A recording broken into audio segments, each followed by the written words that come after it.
Olá pessoal, essa é a aula 4 de Introdução à Informática e nessa aula a gente vai terminar o conceito dos 3 elementos básicos do sistema computacional, onde nós estudamos nas aulas passadas a memória, o processador e agora nós vamos trabalhar os dispositivos de entrada e saída. Então a gente vai falar na divisão dos dispositivos de entrada e saída em dispositivos de entrada, dispositivos de saída e dispositivos de entrada e saída. E no final da aula, a gente vai trabalhar o conceito de memória RAM e o conceito de memória ROM. Tudo bem?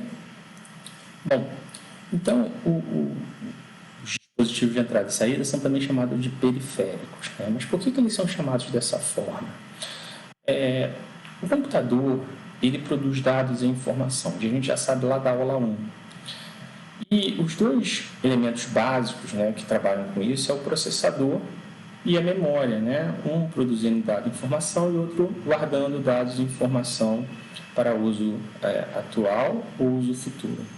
Então, os periféricos ele tem a função de exibir informações ou receber dados do mundo externo, de outros computadores ou de usuários, ou D para computadores, ou D para outros usuários. Então, os dispositivos de entrada e saída, eles se comunicam com seres humanos e com outros computadores. E eles são periféricos, porque eles não são centrais, eles não processam dados e informação, nem armazenam dados e informações. Ele exibe dados e informações. Então, eles não são centrais, por isso que eles são chamados de periféricos. Tá? E outra informação também importante é que um dispositivo de entrada e saída ou periférico, ele pode ser interno, quando ele está dentro do computador, quando ele se localiza dentro do computador, como uma placa de rede, uma placa de vídeo, ou ele pode ser externo, ele pode ser comprado, ou ele pode ser desmontado do computador. Por exemplo, o teclado, o mouse, a webcam. Tudo bem até aí? Bom, então vamos à primeira classificação. Dentre os periféricos, eu tenho um grupo deles que são dispositivos de entrada.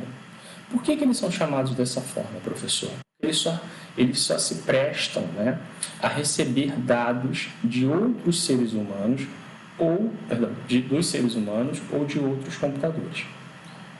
Então, exemplos, o leitor óptico, o teclado, o mouse, o scanner, o microfone, a webcam. Muita gente confunde por que a webcam é dispositivo de entrada. Dispositivo de entrada porque você está enviando as suas imagens para o computador e alguém vai ver pelo computador a sua imagem em outro lugar através do monitor. Então, o dispositivo webcam ele é um dispositivo de entrada. Bem? A segunda classe dos periféricos constitui os dispositivos de saída. Por quê?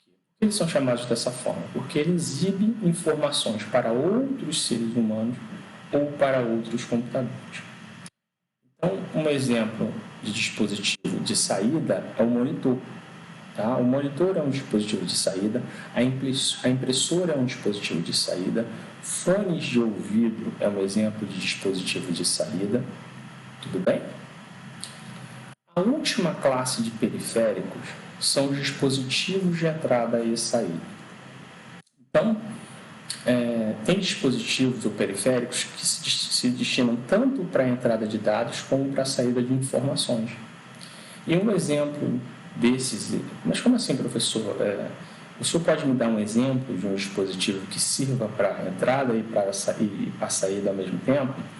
Eu posso te dar assim. Um exemplo deles, o mais fácil, seria a multifuncional. A multifuncional é um dispositivo que você tanto pode enviar dados para o computador através do scanner, como receber informação do computador imprimindo documentos. Você concorda comigo?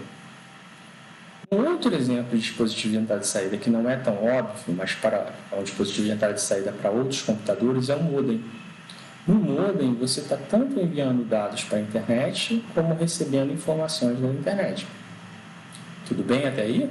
Então, ele também é um dispositivo de entrada e saída. Então, nós encerramos essa parte de periféricos, tá? E a gente vai trabalhar agora, partezinha final da aula, uma coisa que ficou faltando, que é a diferença entre memória RAM e memória ROM. Então, essa classificação de memória RAM e memória ROM é uma classificação bastante cobrada no seu ambiente de trabalho e em concurso, então você precisa ter bem em mente a diferença entre os dois. Tudo bem? Então, RAM vem do nome Read Access Memory, ou memória de acesso aleatório. Então, o acesso de leitura, né? Então, acesso aleatório de leitura seria melhor. Então, o que acontece? A memória, né, ela é constituída de uma série de endereços. Então, se você está no endereço X e você quer ir para o endereço Y, se você usar essa tecnologia de memória RAM, você consegue acessar a memória Y da memória X, da posição de memória X para a posição de memória Y, sem necessariamente passar pela posição X mais 1, pela posição posterior do X. E isso é um ganho de tecnologia muito grande, porque faz com que os computadores se tornem mais rápidos. Tudo bem? Mas a diferença mais legal, ela está na memória ROM, que é uma memória apenas de leitura. Então, parte da memória do computador, eu não consigo gravar nada nela, tanto da memória secundária como da memória primária ou principal. Elas são uma parte dedicada ao funcionamento interno do computador. É como se ele se preservasse de que você pudesse salvar ou ler ou salvar qualquer coisa ali, de tal forma que estragasse o computador, danificasse o sistema computacional. E essa memória, tanto principal como secundária, é chamada de memória ROM. Ela é a memória que é usada para o sistema operacional. Para você ter uma ideia, essa memória é tão importante que nós temos é tão importante ter uma memória ROM que o próprio sistema operacional tem que o próprio computador tem um sistema operacional dele, independentemente de qual sistema operacional você gravar na tua máquina. Esse sistema operacional é chamado de BIOS, Basic Input Output System. É um sistema operacional bem rudimentar, em que qualquer usuário ou qualquer técnico em informática consegue recuperar a sua máquina usando esse sistema operacional. Então, eu costumo prestar atenção na memória ROM, porque tudo que não é memória ROM é memória RAM. Então, se não for essa área de memória em que eu não posso escrever, a memória RAM é um local onde eu posso ler e escrever à vontade, tanto na memória secundária como na memória principal. Bom, eu espero que eu tenha tirado todas as dúvidas. Essa aula é um pouco mais curta. Qualquer dúvida, me mande mensagens, tanto pelo Classroom como por e-mail. E na próxima aula, a gente vai trabalhar o conceito de software. E a gente vai trabalhar os tipos de software existentes no mercado. Eu espero vocês. Fiquem bem.